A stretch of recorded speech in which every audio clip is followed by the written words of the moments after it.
Hello guys, welcome to my channel black cat blog. আমার জীবনে first blog এটা।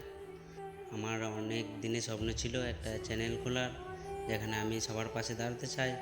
আর আমাকে তো তোমাদের পাশে দাঁড়ানোর সুযোগ করে দেবে তোমরাই। আমিও তোমাদের মতো ক্যামেরার সামনে আসতে পারতাম না, তবে এখন একটু হলেও সাহস হয়েছে। এরপর আরও অনেক ব্লগ আসবে তোমাদের জন্য। সবাই একটু আমার পাশে থেকো, আর আমি তোমাদের পাশে থাকবোই।